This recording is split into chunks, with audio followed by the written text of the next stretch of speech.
Elizabeth Vargas on telling the inspiring story of a boy with Treacher Collins. One of my favorite things to do with my children is to read to them. A few years ago, the bedtime book was Wonder, and it was hands down one of the best books we read together.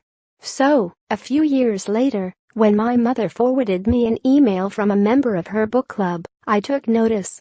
"Has Elizabeth heard of the book Wonder?" the email read. "If so, I have the real-life Wonder Boy in my class."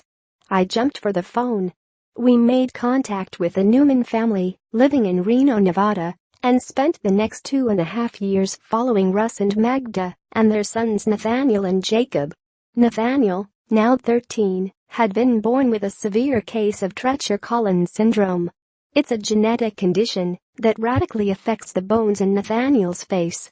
Russ and Magda were shocked when Nathaniel was born. They had no warning anything was wrong. Watch the full story on 20/20 tonight at 10 p.m. Eastern Time. They are incredibly brave people who have been through so much. But they made a pledge to each other and to Nathaniel that they would not hide him from the world or the world from him, and they allowed my producers and me to follow them for more than 2 years.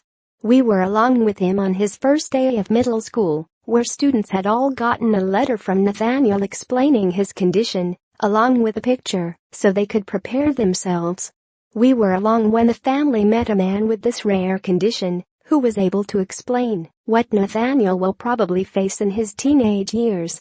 And we and our cameras were there when the Newmans decided to try a risky and revolutionary surgery that might allow Nathaniel to breathe without a trach tube in his throat. Magda Newman calls the surgery barbaric, and honestly it was. But no one was braver than Nathaniel, who chose to take the risk. Shadowing a family like this for as long as we did with our cameras is a delicate thing.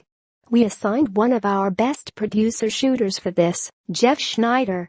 After the first few hours of recording, he was able to make the Newmans so comfortable they could almost forget he was there.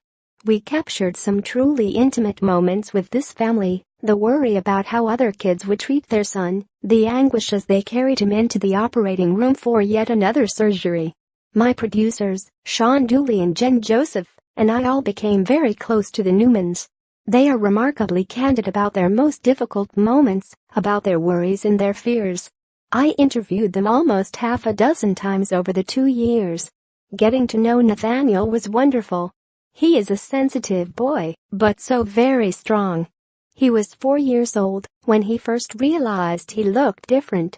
Sometimes, he told me, in moments of pure joy, he can forget for a moment what his face looks like. But he knows he will always look this way, no surgery can correct it, and that there will people who will at times be cruel. But one thing has made life easier for Nathaniel, the book Wonder, by R.J. Palacio. Russ Newman says that book has done more than anything in the world to ease the way for children like his son. The Newmans could not believe this story when they read it. It is their story. As Russ told me, was R.J. spying on us? R.J. likewise told me that when she met Nathaniel, she exclaimed, "It's Augie Pullman come to life." It really stretches credulity. The similarities between art and life are so strong. We interviewed R.J. about how she got the idea for the book and how she never expected it to be the phenomenon it has become. 5 million copies sold around the world, translated into 45 languages, and now a blockbuster movie. If the book has eased the way a bit for Nathaniel and other children like him, we hope our Friday night will do the same. It is so much easier to be humane, to be kind, when the person in front of you is someone you know.